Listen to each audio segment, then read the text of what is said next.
खुदावंद मसीह यस्सु में मेरे अजीजों में आप सबको सलाम अर्ज करता हूं और आज की इस आत्मिक संगति में आपका स्वागत करता हूं। परमेश्वर का धन्यवाद करते हैं, उसका अनुग्रह हम पर है, लेकिन सबके लिए हम दुआ कर रहे हैं जो बड़ी परेशानी में, इस महामारी में दुखी हैं, परेशान हैं। कईयों ने अपने अजीजों को खोया है।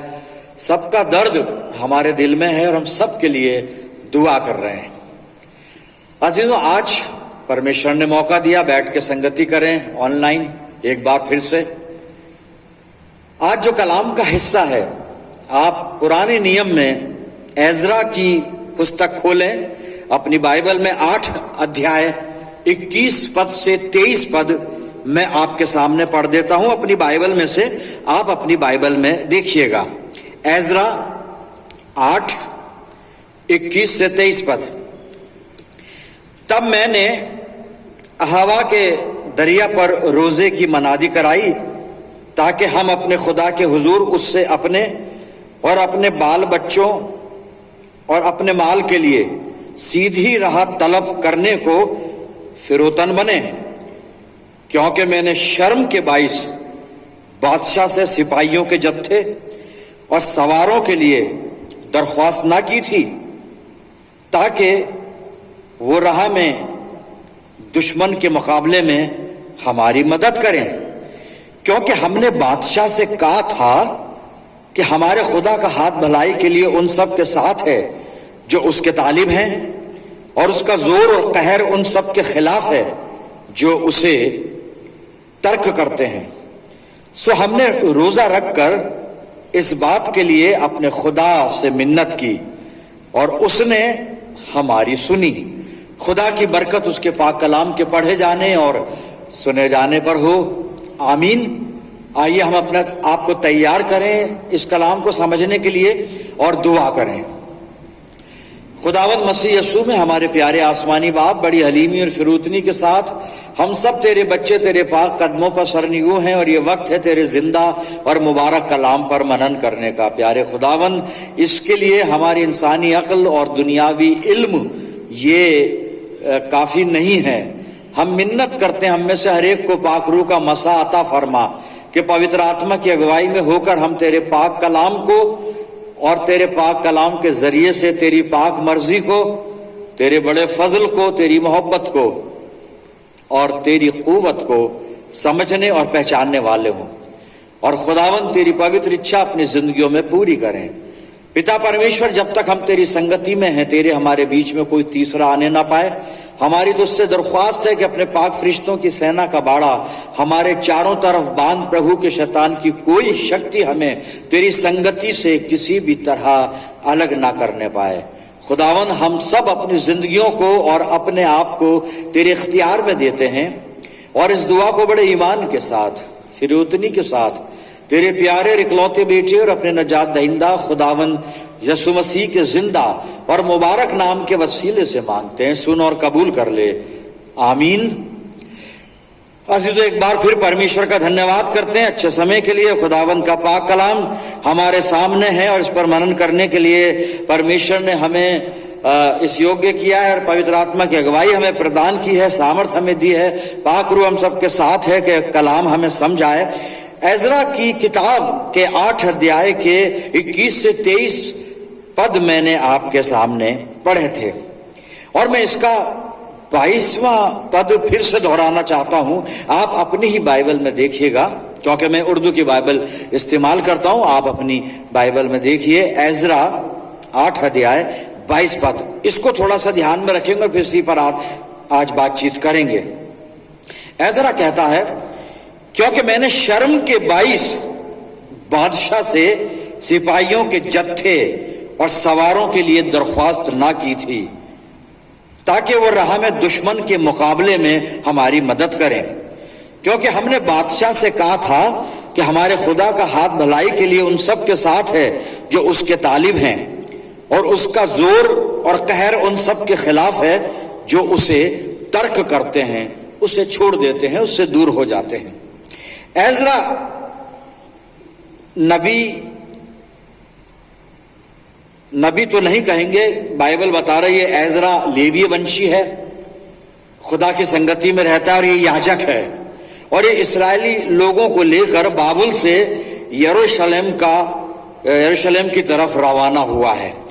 और ये अरतख्शता जो राजा का नाम है, उर्दू में अरतख्शता है और हिंदी में अर्थछत्र है, ये बाबुल का राजा है। और इसके शासनकाल में एजरा याजक जो है वो अपने लोगों के साथ, इसराइलियों के साथ बाबुल से यरूशलेम को रवाना हुआ और राजा ने इसको इजाजत दी कि तुम जाओ यरूशलेम में और मंदिर का पुनर्निर्माण करो और वहां धर्म सुधार के कार्य करो। और एजरा वहां पर गया है, एजरा याजक वहां पहुंचकर और नहमिया के साथ इसने वहां पर धर्म सुधार के कार्य किए और खास तौर से मंदिर का पुनर्निर्माण वहां पर इसने कार्य किया। और जब ये जा रहा है यरूशलेम की तरफ बाबुल से, अब इसके साथ लोग हैं, बाल बच्चे हैं और बीच में बयाबान है, जंगल है और इनके मुखालिफ भी मौजूद हैं। और ये इम्कान है, पॉसिबिलिटी है कि इनके शत्रु जो है इन पर हमला करें, आक्रमण करें, इनके बाल बच्चों को नुकसान पहुंचाएं, इनको नुकसान पहुंचाएं, इनके काम को रोकें, इनकी योजना को खराब करें। लेकिन यहां पर एजरा याजक लिखता है, जो 21 पद से पढ़ा था, कि मैंने अहावा नदी के किनारे पहुंचकर लोगों को इकट्ठा किया और रोजे की मनादी करवाई और उनके साथ फिर दुआ की, क्या खुदा हमारे काम को सफल करे, मुबारक करे और दुश्मनों से भी हमारी हिफाजत करे। और खास जो उसकी दुआ का एजेंडा ये था कि जब ये सफर कर रहे हैं बाबुल से यरूशलेम की तरफ, तो रास्ते में इनके जो दुश्मन मुखालिफ इन पर हमला ना कर दें, इनको लूट ना लें, इनके बाल बच्चों को नुकसान ना पहुंचाएं, उन्हें कत्ल ना कर दें, मार ना दें, और खुदा इनको महफूज रखे।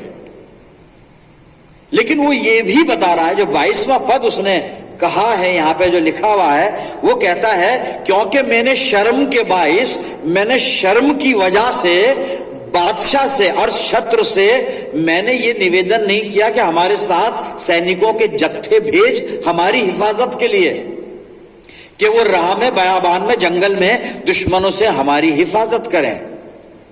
भाई किस बात की शर्म थी एजरा याजक आपको? आप अर्थछत्र से कहते हैं कि भाई हमारी हिफाजत के लिए सिक्योरिटी चाहिए। हम तो अक्सर चर्चेस के अंदर सिक्योरिटी गार्ड रखते हैं, हमारे तो अक्सर जो बड़े बड़े धर्म गुरु हैं उन्होंने भी बॉडीगार्ड, सिक्योरिटी गार्ड रखे।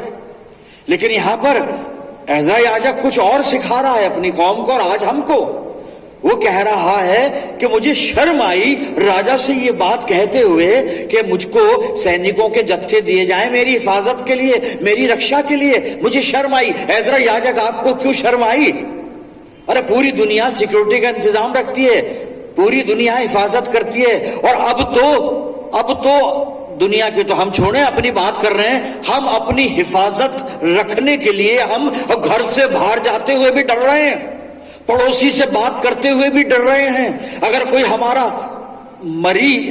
अजीज को ही इस दुनिया से रहलत कर रहा है, अभी इन दिनों की बात कर रहा हूं मैं, आज और कल की, इस समय की, हमारा अजीज कोई रहलत कर रहा है, हम उसके जनाजे में जाते हुए भी डर रहे हैं। हम तो इतने खौफ हैं, इतने भयभीत हैं। तो हमें सिक्योरिटी चाहिए, हिफाजत चाहिए। और अब जो इस वक्त में जो हिफाजत यही है कि भाई घर में बंद होकर सहमे हुए, डरे हुए और दुबके हुए बैठे रहो, और बात करने की मन में आए तो जूम पर बात कर लो, यूट्यूब पर बात कर लो, ऑनलाइन बात कर लो। लेकिन एजरा कुछ और बता रहा है यहां पर। वो कह रहा है कि मुझे शर्म आई कि मैं राजा से ये कहूं कि हमारी हिफाजत के लिए सैनिकों के जत्थे दिए जाएं। एजरा याजक साहब, आपको शर्म क्यों आई? अब वो बता रहा है, वो कह रहा है शर्म इसलिए आई क्योंकि हमने बादशाह से कहा था कि हमारे खुदा का हाथ भलाई के लिए उन सब के साथ है जो उसके तालिब हैं, जो उसको ढूंढते हैं, और उसका जोर और उसका कहर उन सब के खिलाफ है जो उसको छोड़ देते हैं। एजरा ने राजा से कहा था कि हम जिंदा सच्चे खुदा के लोग हैं और हमारा खुदा हमेशा हमारे साथ रहता है, हमेशा हमारी हिफाजत करता है। हमारा परमेश्वर सामर्थी परमेश्वर है और हमारा खुदा अगर हमारे साथ है तो हमें किसी और रक्षा कवच की जरूरत नहीं है। और एजरा याजक ये कह रहा है कि अगर मैं ये दावा करने के बाद के साहब हमारा परमेश्वर सामर्थी परमेश्वर, जिंदा परमेश्वर, सच्चा खुदा, और उसका हाथ इतना सामर्थी है, हमें बचाने की शक्ति रखता है, हमारे साथ रहता है, और फिर अगर मैं ये कहूं राजा से कि राजा मुझे मेरे शत्रुओं का डर है, लुटेरों का डर है, डाकुओं का डर है, जरा सैनिकों के जत्थे भेज दे, तो ये कितनी शर्म की बात होगी। अरे एजरा याजक, आप तो दावा ये कर रहे हो कि आपका परमेश्वर जो है वो सामर्थी परमेश्वर है, अपने खुदा पर झूठा घमंड करते हो और दुनिया का सहारा लेते हो, दुनिया से मदद मांगते हो, बात करते हो हमारा परमेश्वर सामर्थी परमेश्वर है। राजा यही कहता साहब, बिल्कुल, कि तुम अपने खुदा का इतना दम भरते हो, वो सामर्थी परमेश्वर है, इतने डरते क्यों हो, इतने भयभीत क्यों हो। मैं और ज्यादा इस खौफ को जो आज हमारे दिलों पर तारी है ना, मैं यहां से एक्सप्लेन कर सकता हूं, लेकिन चलिए छोड़िए, वो ठीक नहीं होगा। लेकिन सच्चों के सच्चाई जो है भेद देती है वो। लेकिन एजरा याजक हमें आज के इस माहौल में जीने का अंदाज सिखा रहा है और वो हमें चैलेंज कर रहा है कि हमारा ईमान कहां पर है, किधर है, अपने खुदा पर। ये हम सिर्फ झूठा घमंड करते हैं, झूठी बातें कहते हैं, झूठे दावे करते हैं। हमारा परमेश्वर सामर्थी परमेश्वर, हमारा परमेश्वर शिफा देने वाला परमेश्वर, हमारा परमेश्वर खतरों से बचाने वाला परमेश्वर, और उसके बावजूद फिर दुनिया के शहरों पे जीते हैं। एजरा ने कहा मैंने इसीलिए राजा से दरख्वास्त नहीं की, मुझे सैनिक नहीं चाहिए। अगर राजा से सैनिक मांगूंगा, राजा कहेगा तू तो अपने परमेश्वर पर बड़ा घमंड करता है, अपने परमेश्वर की ऐसी ऊंची ऊंची तारीफें करता है, हमारा खुदा कादिर खुदा है, सामर्थी खुदा है, बचाने में सक्षम है, ऐसा है वैसा है, और तू सैनिक मांग रहा है। मेरे अजीजों, एजरा कह रहा है मुझे शर्म आई और मैंने शर्म के बाइस राजा से सैनिकों के जत्थे नहीं मांगे। फिर क्या मांगा उसने? अहवा नदी के किनारे, यहां पर लिखा है, उसने अपने लोगों के साथ अहवा नदी के किनारे बैठकर रोजा रखा और दुआ की। अच्छा, रोजा और दुआ भी दो तरह के होते हैं। कुछ रोजे और कुछ दुआएं सिर्फ दिखावे की होती हैं, और कुछ रोजे और कुछ दुआएं सच्ची होती हैं जो आसमान तक पहुंच जाती है। चर्च की छत का सीना फाड़कर, अपने घर और ऑफिस की छतों का सीना फाड़कर आसमान तक पहुंच जाती हैं सच्ची दुआएं।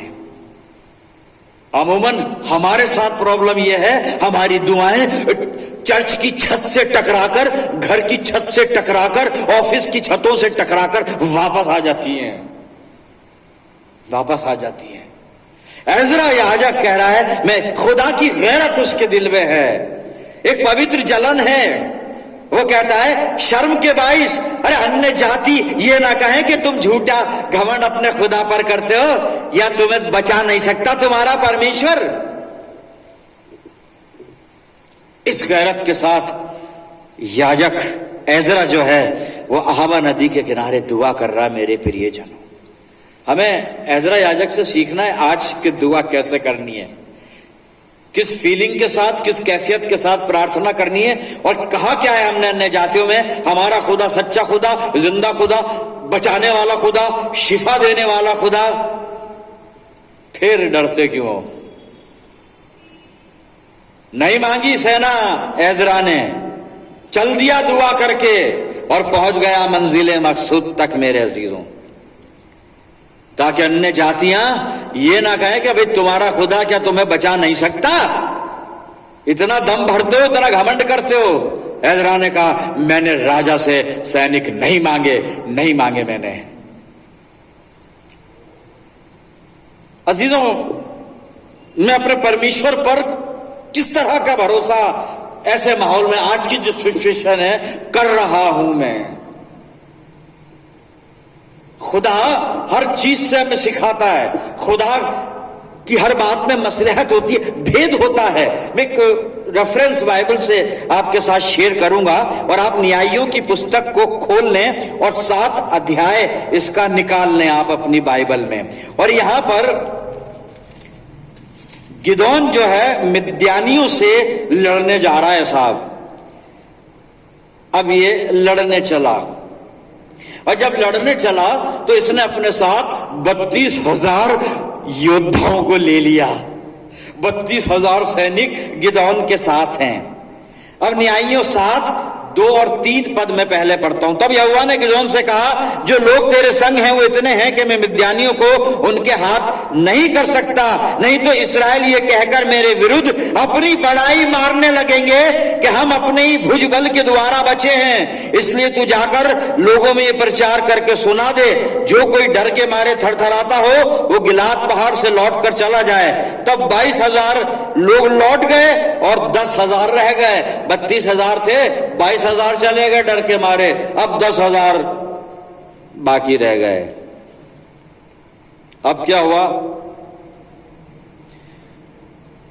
खुदा ने कहा कि ये 10,000 भी ज्यादा है, ये भी ज्यादा है। मुझे तुम्हारे लोगों की गिनतियां नहीं चाहिए कि तुम कितने लोग चर्च में आते हो, कितने लोग फास्टिंग प्रेयर करते हो। मुझे चाहिए कि किस नियत और किस दिल से करते हो। अगर सच्ची नियत, सच्चे दिल से एक भी शख्स दुआ कर लेगा, बहुत कुछ हो जाएगा। हमारा खुदा हमारे फिजिकल फिगर को और हमारी क्वांटिटी को नहीं देखता, क्वालिटी को देखता है। क्वालिटी क्या है हमारी? हम क्वांटिटी पे बड़ा नाज करते हैं। खुदा ने कहा 10,000 भी नहीं चाहिए, फिर क्या करना है? अब 5 से 7 पद, यानी न्यायियों 7 अध्याय और 5 से 7 पद सुनिएगा। तब तो खुदा ने कहा कि ऐसा कर, मुझे ये 10,000 भी नहीं, इतने भी नहीं, इनको सोते के पास ले जा और ये पानी पिएंगे। अब जो चपड़ चपड़ करके पानी पिएंगे उनको अलग करना, और जो घुटने टेक कर पानी पिए उनको अलग करना। तो वो सोते के पास गिदोन इनको ले गया सैनिकों को। अब क्या हुआ आगे सुनिएगा। आप न्यायियों 7, 5 से और 7 पद पढ़ रहा हूं। तब वो उनको सोते के पास नीचे ले गया। वहां यहोवा ने गिदोन से कहा, जितने कुत्ते के समान जीभ से पानी चपड़ चपड़ करके पिए उनको अलग रख, और वैसा ही उन्हें भी जो घुटने टेक कर पिए। जिन्होंने मुंह में हाथ लगाकर चपड़ चपड़ करके पानी पिया, उनकी तो गिनती 300 ठहरी, और बाकी सब लोगों ने घुटने टेक कर पानी पिया। तब यहोवा ने गिदोन से कहा, इन 300 चपड़ चपड़ करके पीने वालों के द्वारा मैं तुमको छुड़ाऊंगा और मिद्यानियों को तेरे हाथ में कर दूंगा, और अन्य सब लोग अपने अपने स्थान को लौट जाएं। गिदोन 32,000 लोगों को लेकर लड़ने जा रहा है और दावा करता है, हमारा खुदा सच्चा, हमारा खुदा सामर्थी, हमारा खुदा दुआ का सुनने वाला, और लोगों का सहारा लेते हो। अरे 32,000 नहीं, ये 300 काफी है। खुदा कहता है 300 काफी है मेरी महिमा को दूर तक पहुंचाने के लिए, मेरा जलाल दुनिया में जाहिर करने के लिए, मेरी सामर्थ को डिमॉन्स्ट्रेट करने के लिए 300। और साहब गिदोन 300 लोगों को लेकर गया और मिद्यानियों का खाना खराब कर दिया, जीत गया। हुआ क्या? ये वही हुआ, वही गैरत है, वही शर्म है जो एजरा याजक के अंदर थी, कि मैंने शर्म के 22 राजा से सिपाहियों के जत्थे इसलिए नहीं मांगे कि राजा कहेगा तू तो अपने परमेश्वर पर इतना घमंड करता है, तेरा परमेश्वर नहीं बचा सकता तुझे दुश्मन से, तेरा परमेश्वर नहीं बचा सकता तुझे डाकुओं से, तेरा परमेश्वर नहीं बचा सकता लुटेरों से। अरे तेरा परमेश्वर क्या नहीं बचा सकता इस पेंडेमिक सिचुएशन से, इस महामारी से? बचा सकता है, बचा सकता है, बचा सकता है, लेकिन मेरा भरोसा दुनिया पर है, दुनिया के सिस्टम पर है, मेरा भरोसा दुनिया की चीजों पर है, दुनिया की बातों पर है, मेरा भरोसा इंस्ट्रूमेंट के ऊपर है। रात दिन अपना ऑक्सीजन लेवल देखता रहता हूं, लेकिन ऑक्सीजन का देने वाला मेरे साथ है। पत्ते पत्ते में ऑक्सीजन है, चारों तरफ ऑक्सीजन है। भरोसा तो करूं खुदा पे। मेरे अजीजों, इस सिचुएशन में, आज की जो सिचुएशन है, किस पर भरोसा है हमारा? किस पर भरोसा है? दाऊद अपने तजुर्बे से क्या लिखता है? 2 शमूएल निकालें और इसका 22 अध्याय और 3 पद देखें दाऊद क्या कहता है। दाऊद ने ये गाना लिखा है और गाने में उसने अपने ईमान को दर्शाया है। क्या कहता है वो? दूसरा शमूएल 22:3 पद में कहता है, मेरा चट्टान रूपी परमेश्वर है जिसका मैं शरणागत हूं। मेरा जो खुदा है ना, ये वो खुदा है जो जिंदगी की चट्टान है, चट्टान रूपी परमेश्वर जिसका मैं शरणागत हूं। आगे सुनिए, यहोवा मेरी ढाल, मेरा बचाने वाला सींग, मेरा ऊंचा गढ़ और मेरा शरण स्थान है। हे मेरे उद्धार करता, तू उपद्रव से मेरा उद्धार किया करता है। परमेश्वर उद्धार करेगा नहीं, किया करता है। परमेश्वर हमारी दुआ सुनेगा नहीं, सुन रहा है, सुनता है, सुनी है। वो तो अपना काम बिल्कुल सही कर रहा है, हम नहीं कर रहे हैं। हमें ये एजरा याजक से वो गैरत अपनी जिंदगियों में लेनी पड़ेगी जो वो 22 पद में कहता है, मुझे शर्म आई कि राजा से मैं हेल्प मांगू, सैनिकों का जत्था मांगू। यही दाऊद अपने एक जबूर में कुछ लिखता है। भजन संहिता 118 मेरे साथ आप निकाल लें और इसका 8 पद सुनिए। यही दाऊद आगे चलकर अपने जबूर में क्या लिखता है। यहोवा की शरण लेनी मनुष्य पर भरोसा रखने से उत्तम है। गोल्डन वर्स है ये। बहुत लोग बोलते हैं, लेकिन बोलना कुछ और है और इसको अपनी जिंदगी में प्रैक्टिकल शेप देना वो एक अलग बात है, लेकिन दाऊद ने अपने जीवन में इसका एक्सपीरियंस भी किया है और इसलिए वो यहां पर कह रहा है, यहोवा की शरण लेनी मनुष्य पर भरोसा रखने से उत्तम है। मेरे अजीजों, आज मैं अपनी जिंदगी को टटोलूं, मेरा भरोसा किस पर है? मेडिकल साइंस पर, दवाइयों पर, माता पिता पर, भाई बहन पर, मित्रों पर, जीवन साथी पर? और आजकल जो टेक्नोलॉजी आ गई, अच्छी टेक्नोलॉजी, इसके ऊपर एक से एक मेडिसिन आ गई है, इसके ऊपर रेमडेसिविर के ऊपर अभी दूसरा दवाई आ रही है, उसके किसके ऊपर है? या फिर अपने जिंदा खुदा के ऊपर, अपने जिंदा खुदा के ऊपर। हम किसके भरोसे पे जी रहे हैं इस सिचुएशन में, इस स्थिति में? हर घर के अंदर आंसू हैं, हर घर के अंदर आए हैं। हमारा भरोसा किस पर है? किस पर है मेरे अजीजों? अगर हम खुदा पर भरोसा नहीं रखते, इसका मतलब हम खुदा का इनकार करते हैं, हम खुदावंद मसीह यीशु का इनकार करते हैं। इनकार नहीं, उसका तिरस्कार करते हैं अगर हम भरोसा नहीं रखते तो। क्योंकि अय्यूब ने यह बात बताई है। देखिए अय्यूब कह रहा है इस बात को, आप सुनिए। अय्यूब की पुस्तक और 31 अध्याय और 24 पद से बड़ी मार्के की बातें लिखी हुई हैं। मैं धीरे धीरे पढ़ूंगा, आप अपनी बाइबल में देखिए और बाद में फिर इसको पढ़ना और फिर इसको पढ़ना, तो बिल्कुल समझ में आ जाएगा। अय्यूब की पुस्तक 31, the book of Job chapter 31, 24 verse 24 to 28 में पढ़ रहा हूं। अय्यूब 31, 24 से 28 पर सुनिएगा। अगर हम भरोसा नहीं रखते परमेश्वर पर तो उसका हम इनकार करते हैं। कैसे करते हैं? अय्यूब सिखाएगा हमें। यदि मैंने सोने का भरोसा किया होता या कुंदन को अपना आसरा कहा होता, या अपने बहुत से धन और अपनी बड़ी कमाई के कारण आनंद किया होता, या सूर्य को चमकते या चंद्रमा को महाशोभा से चलते हुए देखकर मैं मन ही मन मोहित हो गया होता और अपने मुंह से अपना हाथ चूम लिया होता। आगे कहता है, कंक्लूडिंग पार्ट है, मैं तो ये भी 28 पद में, तो ये भी न्यायियों से दंड पाने के योग्य अधर्म का काम होता, क्योंकि ऐसा करके मैंने सर्वश्रेष्ठ परमेश्वर का इनकार किया होता। अय्यूब कह रहा है मैंने सोने चांदी पर भरोसा नहीं किया, खुदा पे भरोसा किया।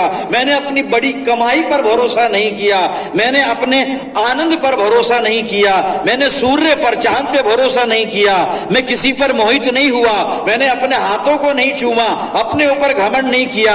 ऐसा मैंने कुछ नहीं किया, क्योंकि अगर मैं ऐसा करता तो मैं दंड पाने के योग्य होता, क्योंकि मैं ऐसा करके पूरी दुनिया पर भरोसा करके मैं अपने खुदा का इनकार करता, अपने परमेश्वर का इनकार करता। हम क्या कर रहे हैं एक प्रेजेंट सिचुएशन पे, किस पे भरोसा है? आज हम डरे हुए हैं, भयभीत हैं, घर के अंदर बंद हैं, सहमे हुए, दुआ कर रहे हैं, रो रो के दुआ कर रहे हैं, छटपटा के दुआ कर रहे हैं, घबरा के दुआ कर रहे हैं। भरोसा भी बढ़ाना पड़ेगा, भरोसा रखना पड़ेगा, और भरोसा चैलेंज के साथ रखना है। तू ऐसा करेगा खुदा, तू हमारी दुआ सुनेगा खुदा, खुदा तू जरूर ये महामारी दूर करेगा खुदा, खुदा तू ये संकट टालेगा। अभी ये भरोसा अपरिपक्व है। खुदा ने आपको सारी नियामतें बरकतें दे दी हैं।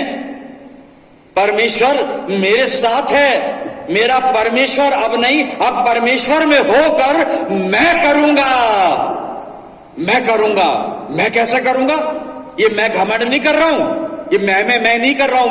मैं वचन की बात आपको बताता हूं। अभी मैं तो कुछ नहीं करूंगा, लेकिन जो करेगा उसके बिहाफ पर मैं करूंगा।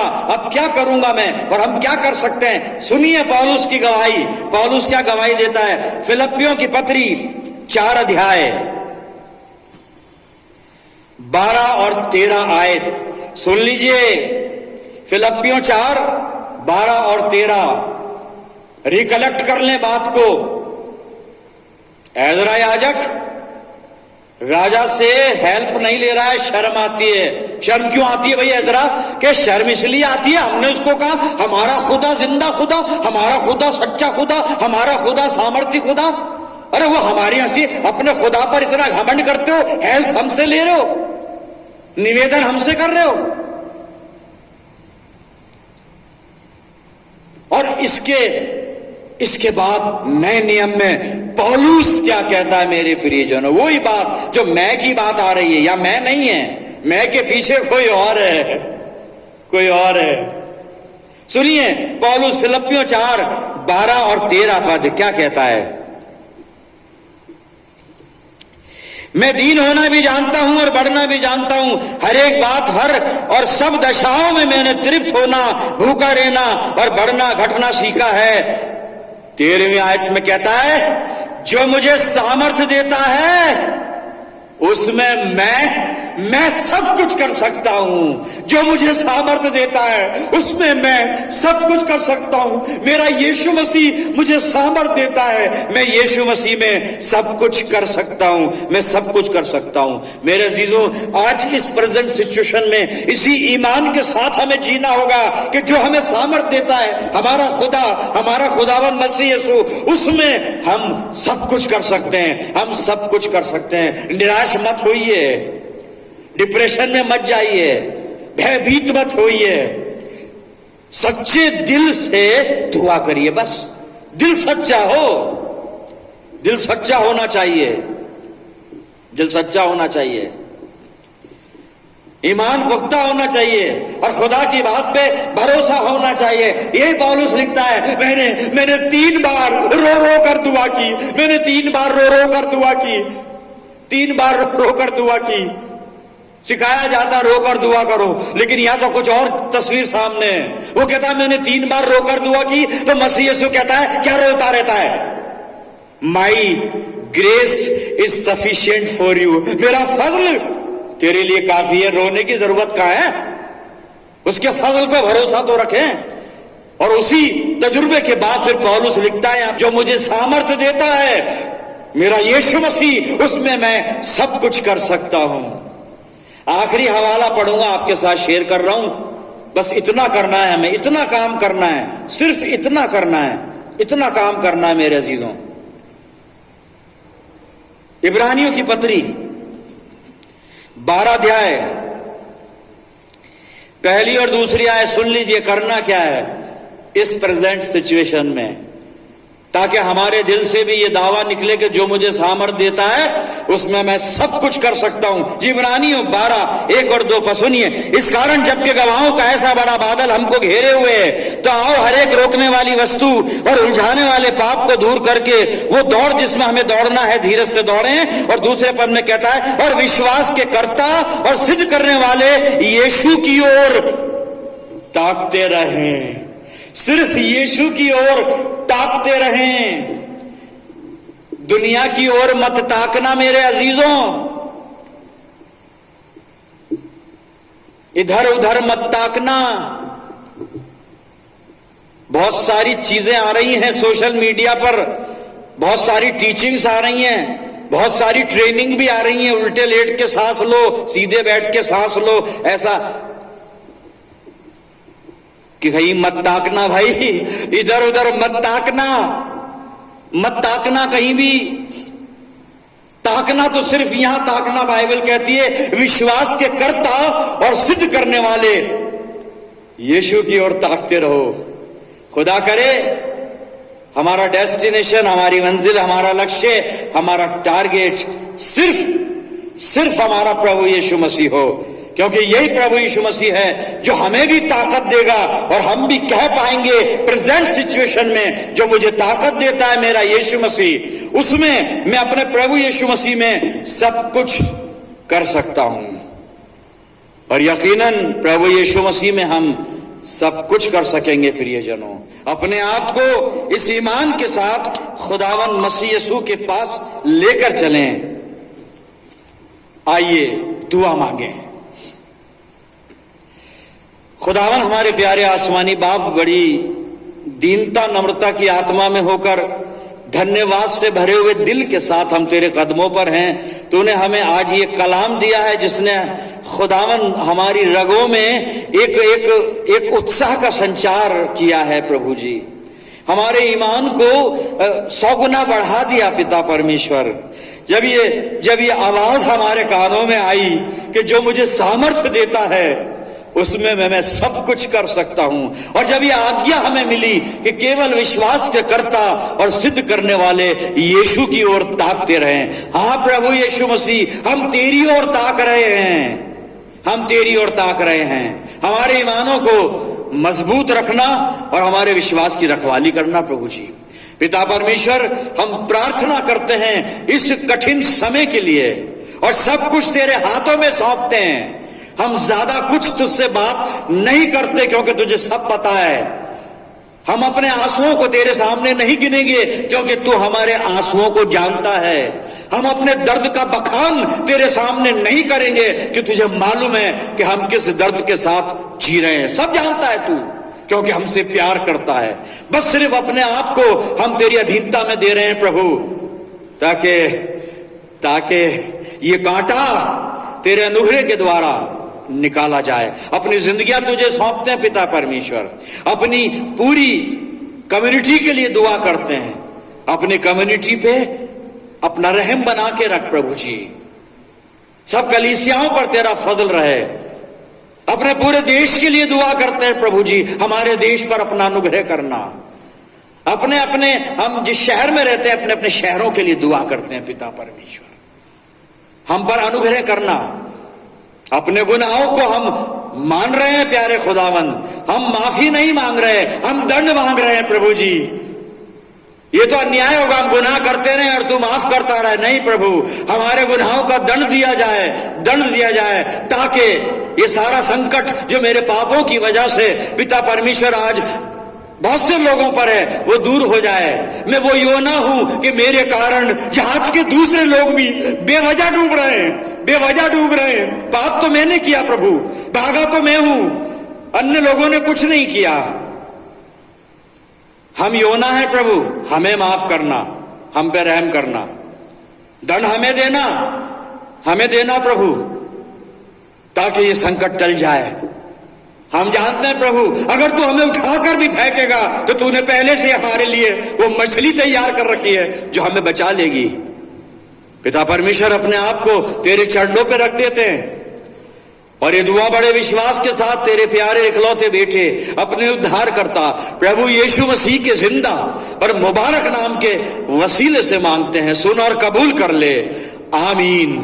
अब हमारे प्रभु यीशु मसीह का अनुग्रह, पिता परमेश्वर का प्रेम, पवित्र आत्मा की सहभागिता हम सब के साथ, समस्त विश्वासियों के साथ, हमारी सब कलीसियाओं के साथ अब से लेकर हमेशा तक होती रहे, आमीन।